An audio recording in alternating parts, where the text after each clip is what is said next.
And what do? Do I go to my GP? Like, they're not going to cut my hand open, are they? So would I then have to go to the A&E? I have no idea. I don't know what to do. Anyway, it's very trivial, boring. And welcome back, everyone, to another episode of Tell Me Where I'm Going Wrong, where we talk about more than just necrosis and skin infections on my hand. We talk about much more interesting stuff like politics, pop culture, relationships, love, the Minogue sisters. I'm sure I'm missing some things, but I'm Josh. I'm one of the hosts. And Sean, would you like to introduce yourself? Hi, I'm Sean. I'm one of the hosts. Hey, can I ask, the word necrosis, like, are we using that in the correct term here? Like, what does necrosis actually mean? Well, I'm Googling. Neither of us are experts in this, but my understanding... are we not necrosis experts? We're not necrosists. But my understanding is that necrosis is when the skin actually dies. And it's a spreading disease of the skin where... Anyway, are you reading now? Do you want to correct me? I'm trying to read. Well, the first signs of necrosis, which involve the body's tissues dying from a lack of blood supply, can include intense pain, a pale or dusky purple-red skin discoloration, and swelling.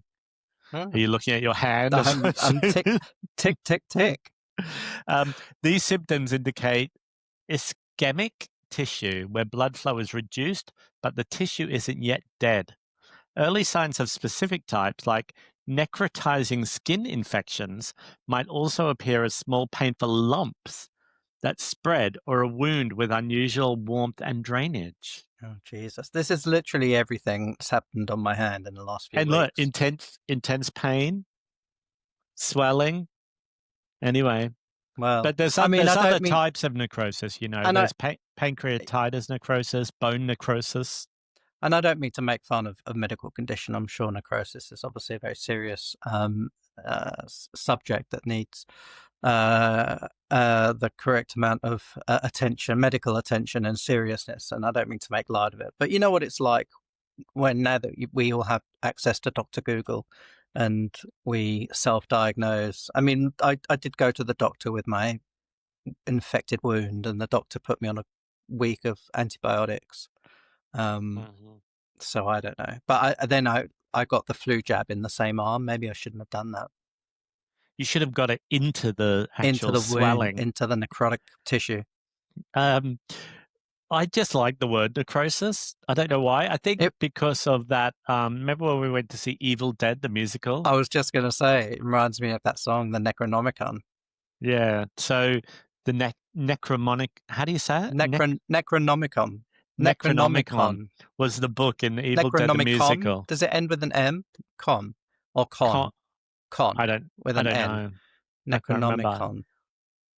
And it was like the book of evil spells and legends with all that they used to like release demons from hell, and there was a really, really catchy song in the musical about this book. We've talked about it on the podcast before, I think. Yeah, because we talked about that, how we were walking around the East Village and we saw one of the stars of the musical.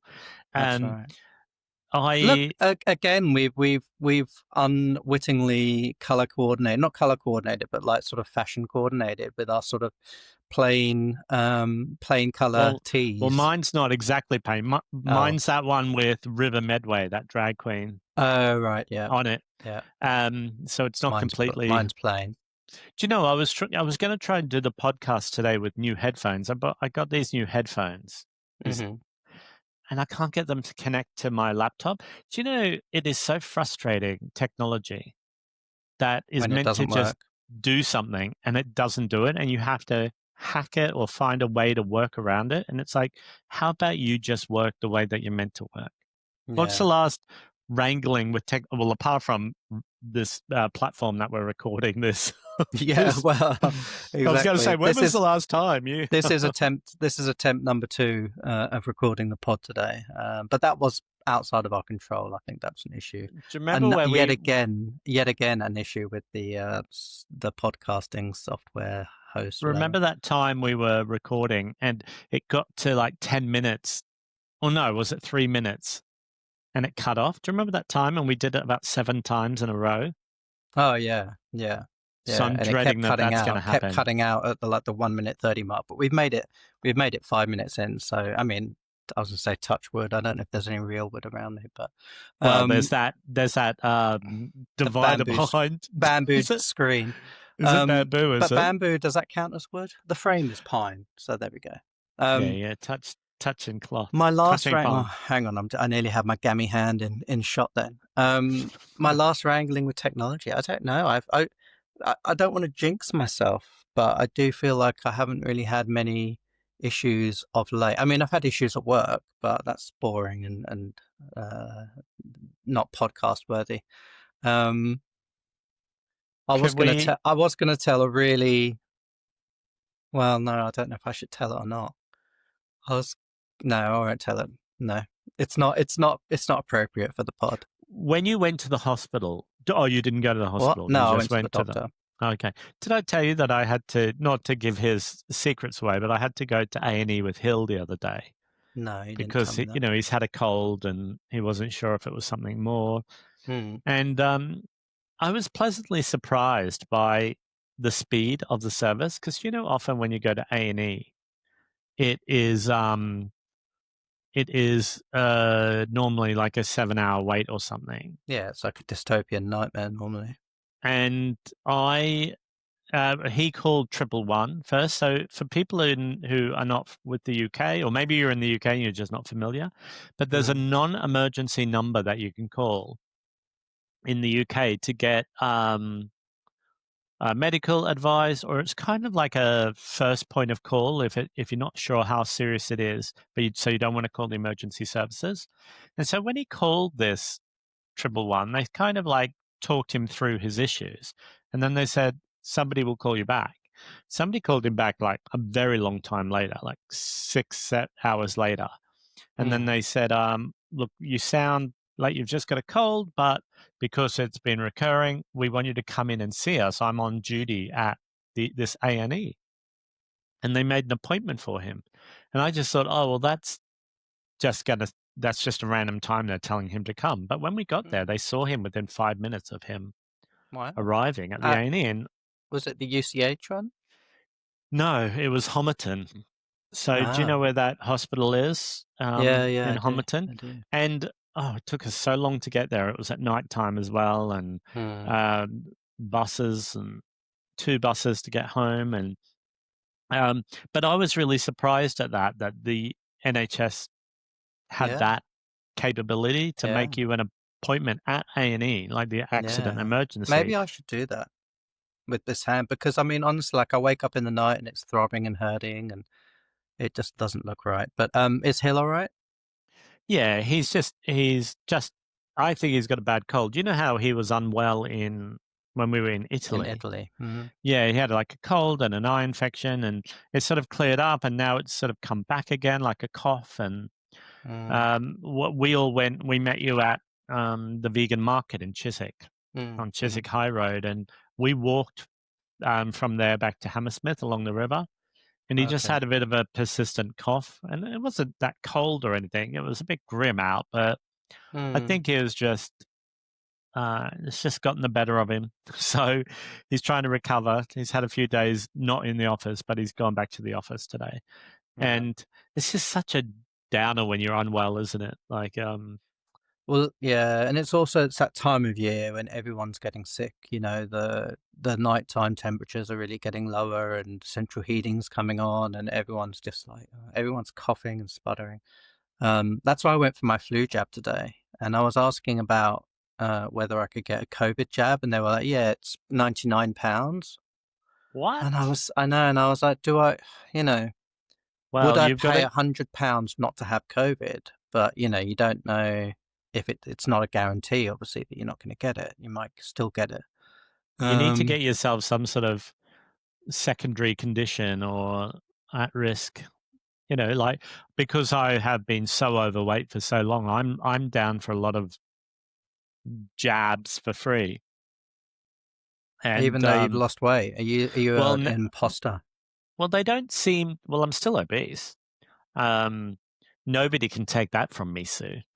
But it's this weird thing. If you get on a list with the NHS, I think no matter what happens, you're always on that list. Oh, okay. But I was in the pharmacy the other day. Is this the episode about healthcare? Is it? But I was in the pharmacy. I was in the pharmacy the other day picking up. Is anything TMI for the pod? I was picking up my prostate medication. Okay. As a gentleman of a certain age, I was taking the medicine, and the person at the pharmacy, this is the same pharmacy where I argued with them about Manjaro the other week. So they know me. I've been going there for nearly 2 years. Just speak very quickly, a very quick aside. When I got my flu jab earlier, when I sat down, she opened the fridge behind her to get the vial of flu vaccine out, and there were just like piles of Manjaro in there. And I was like secretly planning a heist. Anyway, go on. We should do a heist and like give it to like poor fat people. If we're going to do it, we shouldn't advertise it on a podcast. But yeah. Anyway, this person in the, they're always trying to upsell something in the pharmacy. Like I think they get money if they get you to do a blood. What do they call it? What is it when they put the strap on your arm? Blood pressure. Blood pressure. Oh my God, I couldn't think of what that word was or that term was. And like they always push to do that. And then I say, well, you did it last time. And they're like, oh, okay. But she said to me, do you smoke? And I said, no, I don't smoke. Oh, it's just that we're running this, we're trying to sign people up for this like quit smoking campaign. And I said, oh, that's nice. No, I've never smoked in my life. Oh, okay. Well, if you ever need it, we are. And then she kept doing the sales pitch. And I was like, but I've just said no. And I've said I've never smoked. Why would I start smoking now? Just in case you start smoking in your 50s. But they're always pushing. In my pharmacy, they're always pushing like some little extra tie-in or add-on. And then also, this is very, very maybe not interesting to a lot of people. But when you get your prescription, the doctor has the ability to give you like 2 or 3 months at a time as a prescription, so you can just pay for one prescription. She was like saying, oh, there are 2 months worth in here. Do you normally pay for 1 month or 2 months? And I said, well, is it on one prescription? And she said, yes. And I said, yeah, well, I'm paying for one prescription then. She was going to try and charge me for two months, even though it was on one prescription. They're really just always trying to push for That's weird. The money-making aspect of it. I find it very strange. I don't know if I don't know if I've talked about this on the podcast before, so stop me if I have. But have I talked about my prepayment certificate? Yeah. Well, I think you have, but then also we talk so much. I don't know if it was on the pod or if it was in well, just real in life. case I haven't, for anyone in the UK, I didn't know about this until my friend who works for the NHS told me about it. But the NHS does, I think, all over, at least in England. I don't know about Scotland, Wales, Northern Ireland, but the NHS does this thing called a prepayment certificate. So you just pay, I can't remember what it was. It was like £120 maybe for a year. And anything that you get prescribed from your GP is covered by that. So you don't have to pay. So if you have, because the cost of a prescription now, I think in England is about £8.60 or something like that. No, it's like £9.75. Yeah. So even if you're regularly prescribed more than one medication, it's so worth doing this. And no one tells you about it. No one advertises this to you. But I'm saving, I don't know how much, but I'm saving probably about £80-90 this year by doing this prepayment certificate. So I do recommend anyone who's on, on regular medication in the UK to look into it. And I believe there's also a reduced price one for what was it for? It was for menopausal women. And so like any prescription, anything that's prescribed to menopausal women is covered by a reduced rate prepayment certificate as well. So I think, it's a great scheme that is not well advertised. So do look into it. Well, talking about NHS and affordability of medicines, there's been a bit of a shift in the UK this week, politically speaking, the Green Party, who we've spoken a bit about on here before, about them gaining traction and getting a lot of new supporters.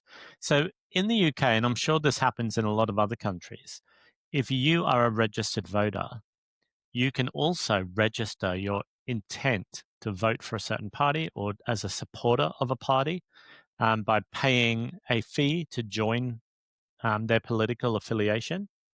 And the Green Party has always, it's had a strong base of support, but it's never really been a contender of having the same amount of registered members as some of the other parties. But that's all changing. And they a few months ago, the members of the Green Party voted in Zack Polanski. Zack, we've spoken about quite a bit on the podcast, and he's kind of revitalized or invigorated the Green Party. And they're seeing record number of people join. But why I'm excited about this is that part of their messaging is really about making, strengthening the NHS, keeping it in the public sphere, and making treatment and medicines available and affordable for the majority of people. What have you thought about this surge in interest in the Greens this last week or two? Well, I'm pleased about it. We've spoken many times about populism and about right-wing politics, especially in the UK, but all over the world. And I think Zack Polanski leading the Green Party is a really strong counter movement to all of that, because it repositions the struggles of everyday people, I think, because for too long now, people like Nigel Farage in Reform or Dump in the US have monopolized on people's dissatisfaction and blamed all of the ills of society on people in less privileged situations. So queer people, trans people, migrants, refugees, and Zack Polanski did a very effective. I can put a link to it actually in the show notes. A very effective. What would you call it? Like a broadcast, political campaign broadcast, video. campaign video. Yeah. Yeah. Where he said that, and it was very well done. I recommend anyone watching this to actually go and view the whole thing. But effectively, he said that there are basically two types of people in the UK. There are those that have to go to work to earn their money every day, and he said there are those who go to bed at night and wake up in the morning richer because they've got capital assets, they've got investments, they've got property, they own companies, they own stocks and shares, etc. And I thought that was a really good way of framing people's dissatisfaction. Yeah. And well, that's kind of really an important point to keep making if you're a politician who's progressive, explaining to people that this system is not fair. It's not that these people work harder and that's why they're richer, no, not because they're smarter, not because they're more deserving. It is an unfair system that if you can get into it, it benefits you with immense wealth. And to say that so clearly and so succinctly is very smart of him, but it was also very moving, I found, to hear somebody like we've been talking a lot about like class inequality and class warfare and how the blame of all the ills in society gets shifted to migrants, refugees, trans people even. And really it is our lives are crummy because of wealth hoarding and inequity. And so to have somebody like Zach say it so clearly, it's really mobilizing people and it's giving people a sense of hope. Yeah. And just on one point on that, we talk a lot, we moan probably more than the average person. But our lives aren't that crummy, yet we think our lives are crummy. Do you know what I mean? Like everything in society there's such a politics of hate and blame, and our lives are actually in many ways incredible. Like we moan about it, and everyone moans about it, and everyone's looking for people to blame or people to stigmatize. But really, our lives, aren't that awful. Like people have always had to work over the last, since the Industrial Revolution, I suppose. People have always had to work. But I think what Zack Polanski highlights in that campaign video is that the gap between the rich and the not rich, because it's not even the gap between the rich and the poor anymore, because you and I are not poor by global standards. Yeah. But the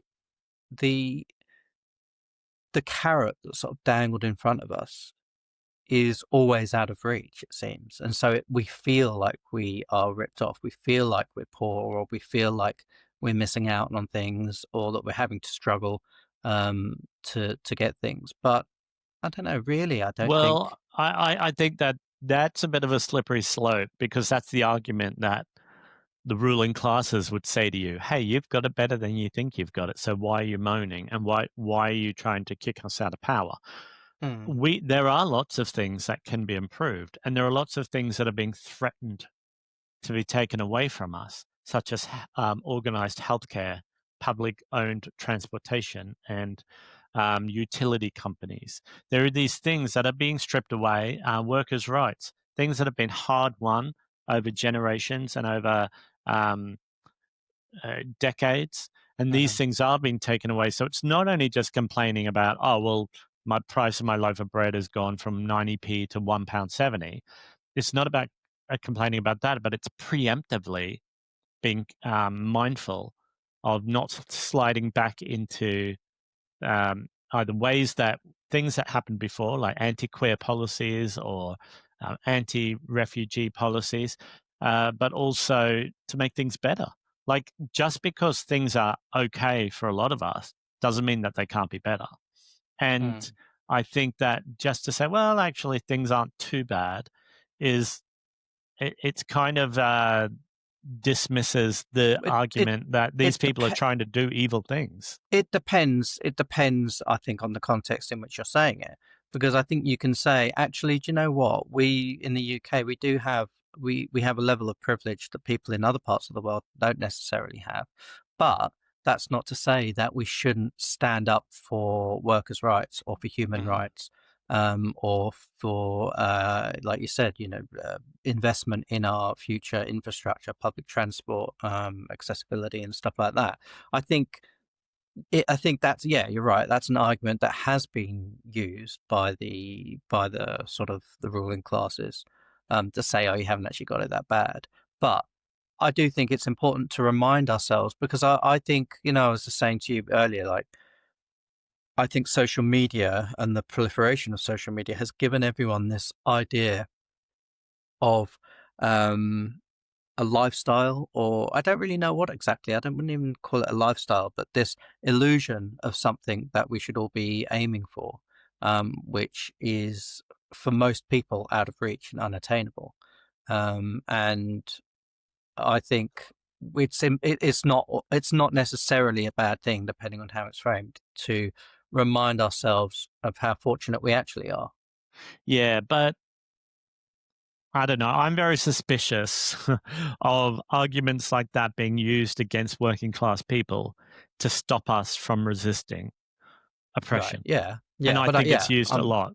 Yeah. And so, like, when they say, oh, well, oh, you're all complaining that you can't afford to buy a house. Well, you just need to work harder. You need to stop buying avocado on toast. You need to stop going on holiday. You need to stop doing the things that bring you joy, comfort, and safety in order to have something that a generation ago, or 2 generations ago, people just assumed they were entitled to. And so things are being stripped away from us, and then we're being told not to moan about it, that's just the way it is, or we've got it okay. It's not things aren't as bad as you think. But there are people who, like you were saying, that, and like what Zach said in the video, people who are earning more money than you and I could earn in a year in one night while they're asleep. Yeah. And that's and that's not everybody, but that's a sizable amount of people stripping wealth from the community and from society. And so, yeah, like we can say, oh, yeah, well, actually, I could afford groceries this week, or I did go on a holiday to Italy. So things aren't too bad.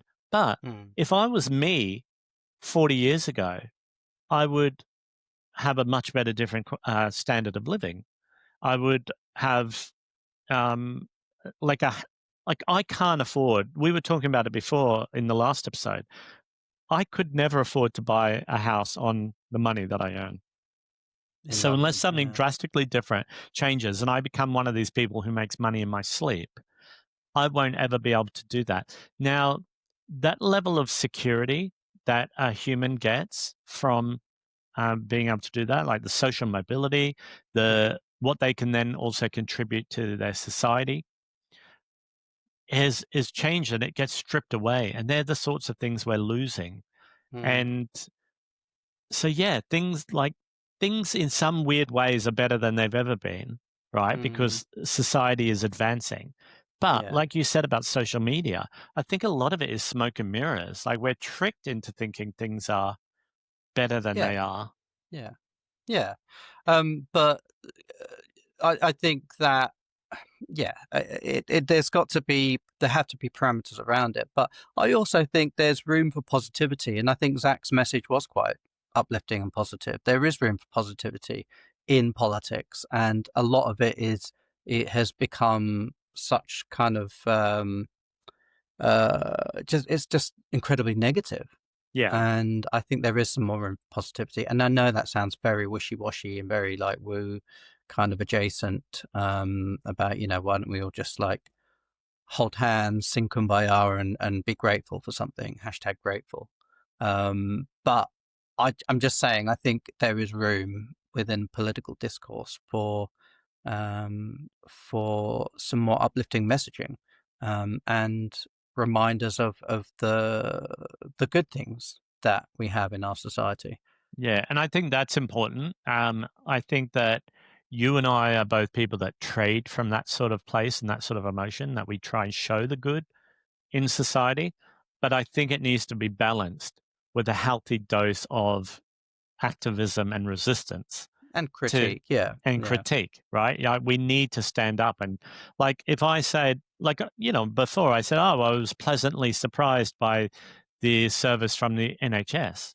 Hmm. I have to also note that that pleasant element of pleasant surprise, I only felt like that because I've had so many bad experiences over the last few Yeah. years because Yeah. services are being stripped away from the NHS and parts of it, big chunks of it are being privatized and being run by private companies that don't have my best interests at heart. And so when I was part of something where somebody got service that was quick and efficient and delivered with the level of care and compassion. It was so refreshing. But I think when I was younger, that used to be the norm with public health care. That Yeah. you wouldn't, Yeah. if you got a good deal 1 out of 50 times, you wouldn't think, oh, well, at least I got that good deal that one time. Yeah. And Our trust and our faith in public institutions has been eroded so far that it just leaves people so vulnerable to exploitation by yeah, well, politicians and it's criminal. It's like our power to speak up about it has also been eroded. So not only have we lost our trust, but when we speak on that mistrust, it means nothing to anybody. Like, what about all of these companies that are dumping waste in the ocean and rivers around the UK? I mean, that's not me being like some hysterical eco hippie. That's really happening. And there doesn't seem to be any recourse for that. And when people protest it, nothing happens. So, yeah, we're lucky and things are better. And yeah, it's not the Middle Ages, and we're not dying of like some flea, typhoid or flea bite or rats coming off a ship or the bubonic plague. yeah, or we're not all going. We're not all being sent to war, but that's another thing. Well, not yet. This is another thing, is that our lives might be better than a lot of people on the planet. But what we need to realize as people who are privileged is that our lives are better than other people on the planet at the expense of those other people's lives. And so, yeah, we're not just arguing and fighting with politicians for our own well-being and safety and easy access to emergency and accident and emergency or cheaper bread at the supermarket. We're also arguing for the rights and health and safety of people all over the planet who are being exploited so we can have these lives. And so it'll, like, when people talk about trickle down economics, which is a like a fallacy, that if somebody gets rich, they'll pay back into the community. Yeah. There's actually trickle down oppression is a real thing. Remember that time we were at that party and I made that joke to somebody, introduced me and said, "Oh, that's my boss over there." And then that person over there is my boss. And I was really drunk and I said, "Oh, well, you shit on him," and then he shits on them. Yeah. There are other elements to your delivery which maybe we won't repeat on the podcast. Well, I'm happy to say it because I was not in my right mind soon. But one of the people had no hair, and I said, "Well, you shit on his bald head, and it slides off his bald head and runs down onto them." And so I was trying to explain in my own poetic way about trickle down oppression. Really, it was a political discussion. You were just misunderstood. I was trying to explain to them about, oh yeah, you get to talk to them like shit, and then that person goes and talks to them like shit or treats them bad or whatever. That's how we live. So we've got the super rich in this country taking advantage of us and making us work so they can strip and hoard wealth. And then we go out and try and make ourselves feel better by shopping at Argos or Amazon or Tesco and at cheap prices that is resulting in the exploitation of people and the planet to get us those things. It's this weird, like, it's not a pyramid, but it's like a direct line of oppression that runs through everything we do. And so no matter what level you put yourself on that line of oppression, there's always going to be someone above you or below you. I suppose there are people on the planet who are on rock bottom.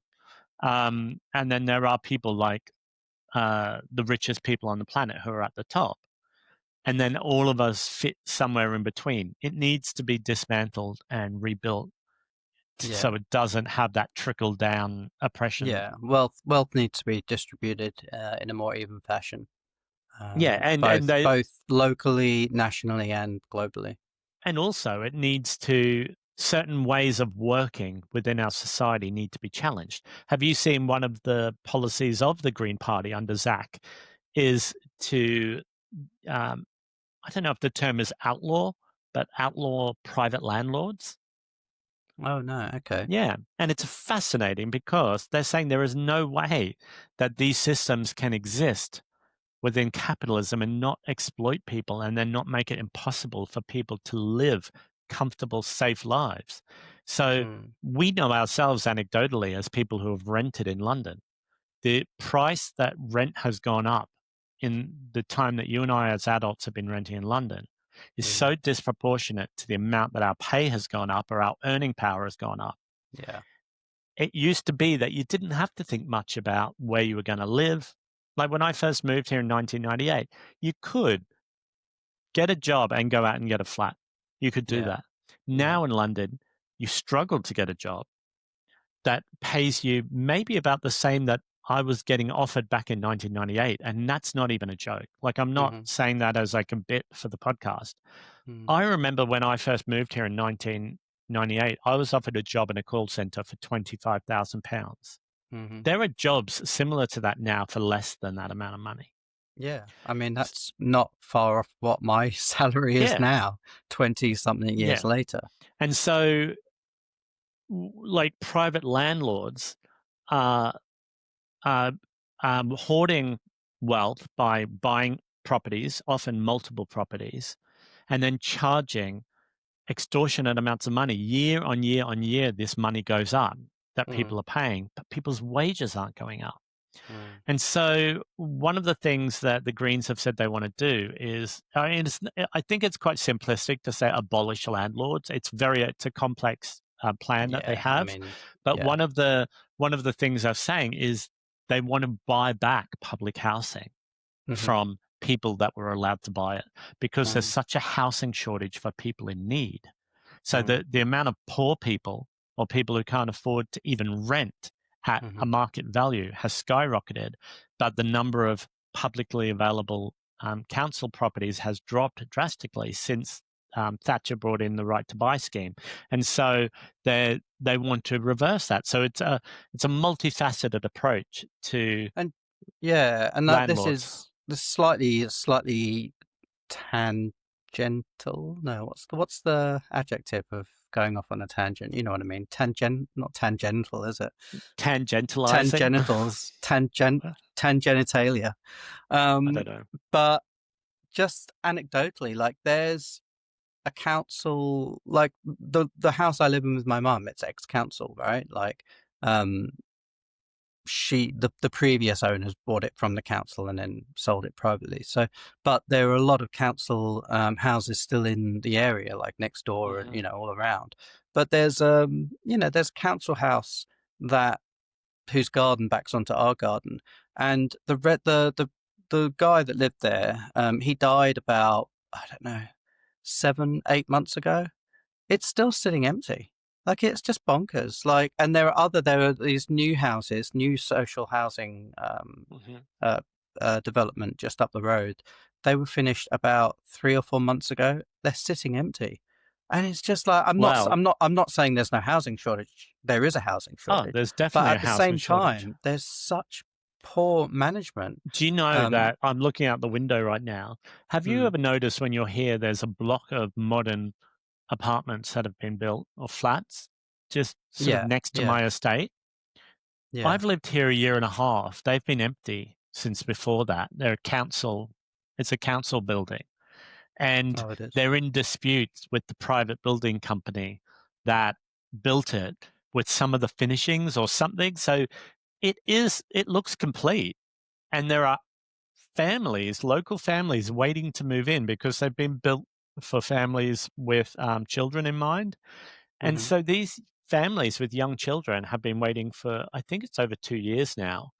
And this is another part of the Greens' plan with landlordism, or that's not a term, is it? Landlordism. Landlordality? I don't know what the word is. Landlordship. Yeah. So there's another part of it where they want to have a government-owned company that builds and repairs homes, and they want anyone, like a housing association. And they want people to have to go to that, so it's fair. It doesn't open people up to exploitation. It stops disputes like this and stops things like this happening, these disputes. And so I do despair a little bit, because there's so much of the country that has bought into the notion that they should be allowed to hoard wealth and earn money while they're asleep. There's so much of the country that has gone down that way of thinking, and that neoliberal or individualism, instead of looking after the broader community. So I think the Greens are on an uphill struggle, but it's so heartening to me as a working class person to see these sorts of policies being floated. There's another sort of angle or something that sort of sits adjacent to all of this, and that's that I don't know if people outside the UK are aware of this, but a lot of local councils in the UK have declared bankruptcy. And the majority of them, I can't remember what percentage was, but I think it was like sort of 90% of them are teetering on the edge. Like, the financial pressure on councils has been gradually increased, and councils are now so strapped for cash. And there are lots of reasons why that's happened. You can talk about privatization of public companies, stuff like that, or the introduction of the poll tax in the 80s. And there are reasons why councils are underfunded and are struggling financially, but that then results in them just putting punitive measures on people who live or people who visit or work in those boroughs, in those council areas. And it just gradually erodes, not quality of life exactly, but like a really good example I was thinking of recently was, we used to do our open mic, the queer open mic in Camden on a Sunday. And for the open mic, I have to drive because I have to bring all the sound equipment and instruments like a keyboard, all the, everything. Like I couldn't do it on public transport. Mm. And it became harder and harder and harder to park my car near the open mic venue in Camden. And obviously, I have to recognize the privilege I have in owning a car, being able to drive in London, etc. But even so, like being able to do that builds so much social capital. Like being able Yes. to run an event like that builds so much social capital for people. To run Yeah. a free event for people that Yeah. anyone can come to, any queer person can come and perform at. It And was also supporting the local economy because mm, there was bringing people to a local business. People mm, who were coming to that business were also, on average, visiting at least one other business in the area yeah, yeah. during their trip to the open mic. Yeah. And so I don't want to be all like, oh, woe is me and stuff. But, having to then start paying for parking on top of that, it makes things like that more unsustainable. And it's such a hard thing to measure, like the ripple effects of stuff like that on community and on society. But it strips the joy out of people's lives. Yeah. Not not that the queer open mic is the sole source of joy for people, but it's just, if you think about that, on in different scenarios, different situations, like this Mm-hmm. need to take more money from people at our sort of strata of society, rather than taking it from the richest people, the ones that are making, £20,000 while they sleep. Yeah. The councils, try and have to, I suppose, because they have no control over, tax law and stuff like that, but to try and take more money from working people when really, yeah, like Zack says in his message, that money's shouldn't be coming from us. It's being taken from us by the Yes. 1%. Also, like, not to go back and pick on what you said before, but I also want to clarify about where you were saying, oh, we've got it quite good. We need to look for the positive. That's what these people, these 1% people, want us to say, because by us being like that, we are helping them to get richer. So they want us to not be able, they want us to be okay with renting. They want us to be okay with never being able to afford to own a house. They want us to use Amazon or use our credit cards or use Uber Eats. They want us to have 0-hour contracts. They want us to, have these working conditions that are not, they're not adjacent to good living. They want us to have no financial stability because every way that we live now is making these people richer. And Mm, so it's not in their best interest that we have strong unions and we have workers' rights and we have good healthcare and that we have, like a normal working week and at least a living wage and affordable accommodation. That's not where that's not how the system rewards those rich people by doing mm, those things. So it's of no interest to them. So we do have to fight and moan and organize, and we can be positive on the way, but we need to recognize that this is an emergency and we're on a very slippery slope. mm. And I suppose, we have lost hope. Like I think I said it just earlier, didn't I? Like about we've lost faith in our public services, our healthcare, Yeah. public transport infrastructure. We've lost faith, but we've also, I feel like we've lost hope because, a lot of people can no longer look forward to the security of buying their first house. Um, Yeah. and there's a part of me that cringes a bit to say that because there are people all over the world who will never get to own a property and even maybe aspire to it, and that's partly geographical and sociological, political. Yeah. um but I suppose, putting that aside for 1 second, like previous generations in this country, in this part of the world, have had that hope or Yeah. that level of Well, security. And so, but where, if someone was to if we were to imagine there's some evil plot by the ruling classes, by the 1%, where do they think that's going then? Because surely people will one day wake up and realize what's been stripped away from them, and the level of security and quality of life that has been stripped away from them. Well, that's the messaging that Zack and the Greens are now focusing on, is getting people to wake up and see reality for what it is, that these people are getting richer, you're getting poorer, and you're either being blamed for it or refugees and trans people are being blamed for it. Like, that's what's happening. And actually, the only thing at fault is capitalism. The only thing at fault is greed. Let me ask you a question. Yeah. If there was a general election called tomorrow, and I'm just thinking from my perspective, like if I had to go and vote next week. Yes. And because my local constituency has been Labour for the last 10 years, I think, or more.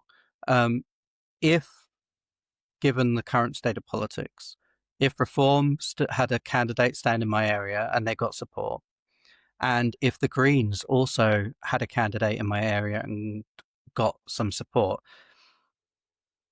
if I looked at the polls and they said that the Conservative, not the Conservatives, forget the Tories, I think they're done. Reform and Labour are neck and neck. Yes. Should I vote strategically? What would you do? Would you vote for the Greens, knowing that that risks Reform getting in, but then it at least shows that the Greens should have a voice? Or should I vote strategically and just go with Labour? I think that's a tough call, because I probably wouldn't be able to make a decision until I was in that situation. Because right now, my head and my heart want to say I would vote Greens. But I think if I was faced with the decision, that was, somebody said to me, look, all of the polling shows that it's either Labour or Reform in your area, I would probably look at it differently then. I don't know. I don't know what I would do. Well, I'd be interested. I do agree with you that even if the Greens don't win, but they start getting a lot more votes than they used to, it has to have as some a more sort of long-term strategy. It has to have a knock-on effect as well, though. It puts pressure on the other parties that are in power, saying, "Oh, this is what resonated with people." So. I'm interested to know what our listeners and our viewers would do, or what they are doing, or what they have done. Particularly in the UK, but not exclusively. I'm interested, in global politics, but particularly in the UK, I suppose, because we don't have proportional representation, and so if your vote doesn't go to one of the leading two contenders, then it's, it doesn't really count. Well, that's such a horrible way of framing it, but it can feel like it doesn't count for anything unless you're voting for one of the two contending parties. But I mean, the polling came out today, so by the time this video comes out, this will be old and it would probably have changed. But when they release these Westminster voting intentions or the polls, and the Greens are at 12%, and it's the first time. 12 or 15, maybe 15.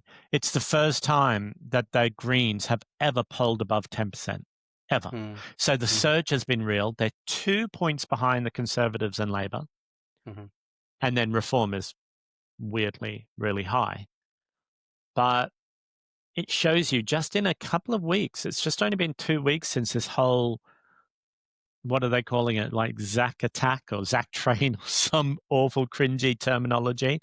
But people are flocking to the Greens. And so, like if it gets to going into an election period, which a national election is 3 years away, or? 3 or 4 years away now. That they really could be contenders. And if it gets to that point where even if they're going to come in third in the polls, maybe it is worth putting your mouth where your politics where your mouth is, or whatever the term is that I've just butchered there. But it maybe is worth doing that to show, hey, there is solidarity here, and this is a growing movement. Yeah, yeah. Put your overtaxed money where your mouth is. Yeah, and then what do you? Obviously, there's a whole other subject being discussed in the last few weeks in the UK. I mean, it's been a hot topic for a long time, but recently with policing in the UK, Oh, right. and that ties into politics as well. But there was that documentary the other night, and you said you watched it as well, by the Yeah. BBC. They have Was it Panorama? I think yeah, it it's was a current Panorama. affairs program called Panorama, made by the BBC. And there was an investigation, an undercover investigation into the police station, which is Charing Cross Station. It's, I suppose, the largest police station in London. And it's right in central London in the West End. And there was a BBC reporter went undercover as somebody who worked in the station and exposed And racist, he had misogynist. he had a lot of hidden camera footage and stuff Yes. like that. And so a lot of the behavior was racist, misogynistic. They didn't really show any homophobic behavior being exhibited, but obviously there have been a lot of complaints from that station and across the Metropolitan Police about homophobic and queerphobic and transphobic Yeah. Yeah, but behavior. this program focused more on on the racist, xenophobic, misogynistic stuff. So one thing, obviously, that was shocking, maybe not surprising. I don't know about you. I wasn't. Yeah, sadly, it was upsetting, but it wasn't surprising to me at all. One thing that I was a little bit confused about, but there was a person talking. I think she was maybe a retired inspector or sergeant, and she was being shown the footage and being asked to comment. And she kept making reference to this idea that in the UK, we operate policing by consent. Do you know what that means? No, I mean I have a very vague understanding of it. That maybe it's better that you, rather than I try and struggle to Well, explain tell something I me don't what you fully think it understand. means while I.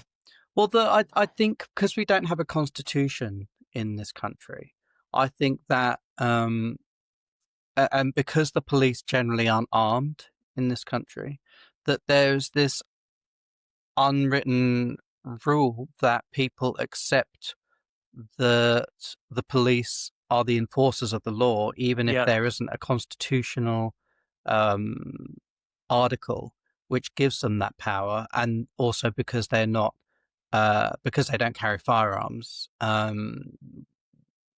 Not that Well, some of them do, don't they? or some do, yeah, but because generally they don't, that we accept, that they have control over us, our bodies, our actions, etc. Okay, so policing by consent is a principle of British policing where the legitimacy and effectiveness of police action relies on the public's approval, trust, and cooperation, rather than the state force alone. So, yeah, basically what you said. It Right. emphasizes preventing crime by securing public respect and support for the police's authority.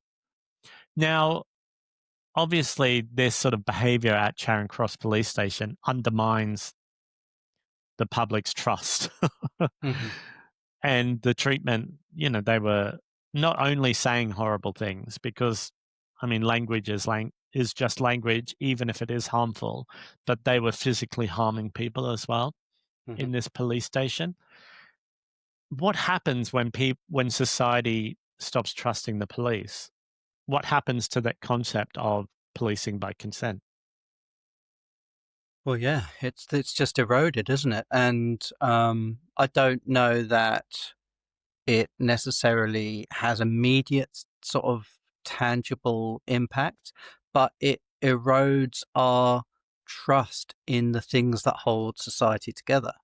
And it only adds to that sort of existential dread, or those existential crises that we already have because of all the other things we've talked about so far, like wealth disparity and lack of access to healthcare and public infrastructure. Yeah. And you know, and this isn't just a UK or London thing. I know it sounds very UK and London centric, this discussion, but where I grew up in Brisbane, the police force were horrifically corrupt and violent and were homophobic and sexist and racist.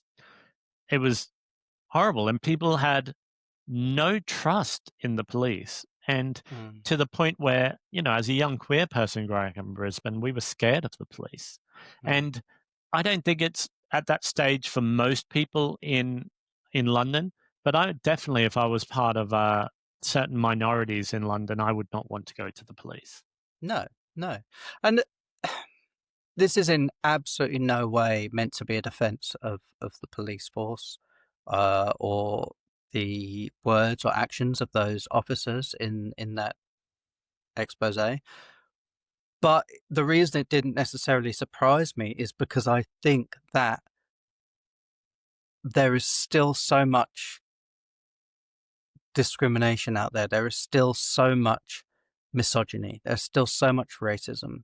There's still so much queerphobia. Yeah, less than there used to be. But it's perfectly legitimate for the BBC to do that. But in some ways, I suppose you could say, well, why just single out police? You know, there are people. I mean, there are things that people would say, you know, behind closed doors that they wouldn't necessarily say in public. Yeah. And this is just one tiny sliver of that. And yeah, like obviously what some of those officers were saying and doing was despicable. But it doesn't surprise me. Like I don't know if people are kidding themselves when they think that, you know, we've become this progressive society, when I think there are elements, and you know, progress is not a straight line. There are elements of progress that we've made over the years, over the decades, over the centuries, but there's still a hell of a lot further to go.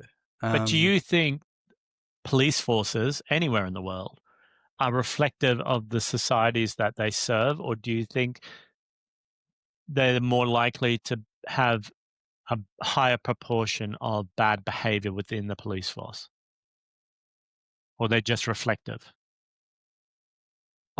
My instinctive response to that is that they would have a higher rate of that sort of behavior all over the world, because the nature of policing is not progressive. Well, Like the actual concept of police is not a progressive concept. And it probably therefore attracts people who want things to stay as they are, or even go back to a time, you know, before things got so liberal and progressive. Or they want to dominate people or hurt people. Well, I mean, one of the shocking parts of that was there was somebody, whether they were joking or not, but there was a police officer in that undercover video who said they joined the police force because it legitimized, they were allowed to fight. They were allowed to scrap, they said. They were allowed to physically fight with people. Yeah. Under the guise of being a police officer. Because they enjoy physical violence. I mean, and also power corrupts people. So people, like, this is a well-known trope. It's real that when people get power, such as when people get rich and hoard wealth, they're willing to participate in more nefarious activities to hold on to that wealth or power. And it pushes people in that direction. So policing as a structure, is flawed in that it encourages those sorts of behaviors to come out in people, and it encourages, and there's a lot of other stuff going on in the police, like cronyism and, like any large sort of institution like that. Yeah. But it's great that the expose happened, but I think the expose needs to be done across all levels of society. I don't know if I've got time to really talk about it now, but there's a film I saw, was it last year, called Magpie, with Daisy Ridley. And the husband in that, uh, he falls in love with another woman, and he starts parroting sort of feminist ideas to appear more attractive to this other woman that he's fallen in love with. And it I think that's a really that's like a microcosmic thing here. It's like a lot of this like alleged progress that we've made as society is not real unless people mean it, you know. So when you have like behind closed doors exposés like this is what really goes on behind closed doors. This is what people really say and what they really do behind closed doors. And all of those, you know, all of those isms, sexism, racism, etc., they're all still so strong. And I suppose it's good that that it's been exposed, because maybe it can create more public debate. But it's sad that it just still exists, you know. Yeah. Well, talking about movies, just to end, I wanted to let you know about a film I went to see on Tuesday night. I went to the Nickel Cinema, the Grindhouse Cinema on Clerkenwell Road. Is it Clerkenwell Road or Street? I never get it right. Clerkenwell Road. The way you talk about it, you sure you're not an investor in the Nickel Cinema? I love it. You're not making 20 grand overnight from your investment in Nickel Cinema? I make money while I sleep. But I went to see a movie called Outrageous, and it was directed by somebody called Richard Bonner, and it was from 1977. And it was filmed in Toronto and New York City. And the story was about an artist who was a hairdresser who made wigs and outfits for drag performers who secretly wanted to be a drag performer themselves. It's a dark, sort of satirical comedy. So it was filmed in real drag bars with real drag performers in Toronto, and then also in bars in Manhattan in the late 70s, like the Anvil. And it was so incredible to see queer Toronto and New York in the late 1970s, because it was this very unique time that was before AIDS, but after Stonewall. So you kind of had this elements of liberation, but then also before everybody knew what was coming. It was really fascinating, but it was the main star of the show was a real life drag performer and female impersonator called Craig Russell, who played the main character. And the storyline is he lives in a share flat in Toronto with his best friend, who is a woman who has been diagnosed and hospitalized for a lot of her life with schizophrenia. And it was based on a book that a real woman wrote. She, this author, Margaret Gibson, she lived with the guy who played the drag queen in the movie. She lived with him in real life, and she had schizophrenia, and she wrote a book about it. And so then this director came along and made a movie about it and used the guy who was the central character of her book as the performer. It was so wonderful, and I was so moved by it. It was very, very, very sad to know that not only the star of the film, but also the director both passed away from complication of AIDS. And in 1990, they both died. And then a lot of the people who were featured in the films would have also passed away. And so that was very, very... So it's called Outrageous. Outrageous. So you could probably find it online. Probably online somewhere, yeah. On YouTube or one of these streaming platforms. Yep. Apparently there was a second film, like a sequel made to it called like Two Outrageous or Outrageous 2. I've not heard very... Outrageous Fortune, starring Bette Midler and Shelley Long. I can't remember. Sorry, I haven't seen any good reviews of the second one. People are saying it's not that great. But this first one, Outrageous, is a camp classic, and it's really important piece of queer history, because showing Manhattan in the late 70s in these queer bars and showing how the performers lived. It's very, very interesting. I'd recommend it to anybody. But also, he was a female impersonator. And so it's funny you mentioned Bette Midler, because he does all of these different impersonations. And one of his is Bette Midler.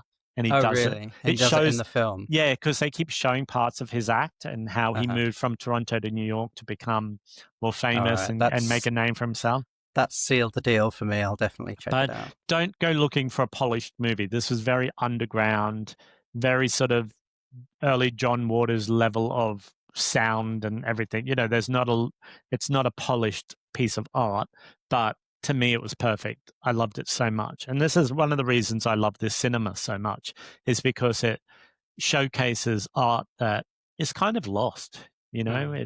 it feels like it's lost. Well, But sorry, just after I'm going to forget about this if I don't mention it. But when I walked out of the cinema on Tuesday night, I was having an emotional moment. It was very special to go and see it. It's a tiny theater, and I walked outside and I crossed the street. I was walking down Clerkenwell Road, and I looked up and I saw a meteor or a meteorite, whatever the difference is you were trying to explain to me before. But a meteorite hits the ground, but a meteor doesn't. okay, So I but suppose you how have do no you way of know? knowing. Yeah, don't know Well, if it hit the ground. I think you would have heard about it if a meteor Well, right had. it was this bright, almost like, see this color I'm wearing. And for anyone just listening, it's a lurid sort of green It's a verdant color. green. It was kind of like that, but fluorescent, the color of this Mm. thing. And I thought, oh, well, that's a firework. But then I noticed just in the split second that it went across the sky, there was a tail.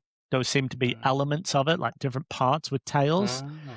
And then I got home, and about 2 hours later, I went on social media, and there were people all over from the south coast up until like north of like London to the outskirts, the home Mm-hmm. counties too.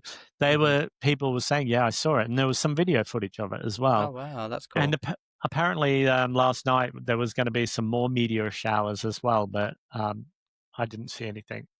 Well, I'll have to cast my eyes skyward. But just quickly, very quickly, talking about films, talking about female impersonators, uh, actors dying, and sequels. Did you hear that they're doing a sequel to Priscilla, Queen of the Desert, and that Terence Stamp Yes, apparently filmed his scenes in that before he died? yes, I did Um, see a little what do clip of that. you what do you think about, a sequel to that? And then, yeah, yeah, Well, I'll ask you I that first. suppose it depends on what it is. I mean, is it a real sequel? Is it? I have no concept about what it's going to be. Like, I have I no think I understanding. think Hugo, Guy, and Terence all reprised their roles for it. So But I have a feeling that it will be like a younger generation going to do what these people did, and they'll probably just have cameos in it. you think The original people maybe, saying, maybe, passing the baton, or handing the maybe. keys to the bus to them or something. Like, I don't think that, like, if Terence Stamp filmed his parts, Hmm. I think it's probably just a cameo. Right. If he was able Well, to film that separately from everybody else, and yeah. it was We'll probably have like to. him sat in a dressing room chatting to one of the young queer characters who's on their way up, or Maybe, and I maybe. imagine it's going to have elements of like accepting the changes in the queer community as well. So the Mm, how doors have been opened more for trans women and trans men as drag performers, whereas around the time that the original Priscilla came out, mhm. it would have, people extremely transphobic in the queer community. Oh yeah, yeah. I mean, it was a film about predominantly about drag queens rather than people who identified as trans, except for Terence Stamp's Yeah. character. So Um, I think there'll be elements of that in the story, but I have a feeling that they'll go with the angle of having a young, fresh cast, and Maybe. the people from the original movie one of them will own a bar or something, and the Mm. queens will want to come and perform there, or They'll still be at that hotel in Cooper Pedy, whatever it was called. I love it. Talking of social media snippets of things, Mm. after last episode where we were talking about who the most famous Australian is, Mm. I did a little poll on social media, and I said, Mm-hmm. who is the most famous out of Kylie Minogue and Nicole Kidman? And the numbers came back, Sue. They weren't big numbers, but they came back. What, like 3 and 4 or something? Yeah, well, it was about 12 people voted. That's That's a definitive poll. Well, it's something. It's something for us to cling on to. Let's have a look and see what they Because said. one of our viewers also said, there's Russell Crowe, and Russell Crowe is very famous. Is he more famous than Well, that was Kylie? Helen said that, but Was is that Russell Helen? Yeah. Crowe? I mean, once again, he's an Australian citizen, I'm sure, but isn't he from New Zealand? Are you like part of the birther movement? Yeah, I grew here. He flew here. No, I don't know. Like, I don't even know if he's an Australian citizen. I don't know. That's what I mean. I'm sure like, he's an Australian citizen, but is whether by he? birth, I don't know. I've met Russell Crowe. We were also talking about most famous Australians we've met. And I met him down at Bondi Beach, and he was very drunk. Met Kylie. You've never met Nicole Kidman, have you? I don't think so. No, I think I would remember if I. Well, I think you would. I mean, I forgot last time that I met Russell Crowe, and then I've just now talking about it. I've just remembered that I met him. I remember we met him outside the Bondi Surf Lifesavers Club, and he was really drunk. And I asked for his autograph. I don't know why, and he signed it back to front. He wrote Crow Russell because he was really drunk and he thought it was funny. Okay, fun times. Yeah. But anyway, the results of the poll were just by a margin. People said that Kylie was more globally famous than Nicole Kidman. Okay. But everyone I've spoken to in real life has said Nicole. And that's just people that follow you on social media. Yeah. So maybe that's not a what's the word? Like, it's not a good cross section of society. No, perhaps. it's the girls, the gays, and the days. That's terrible. And so they're more likely going to You're Terrible, Muriel.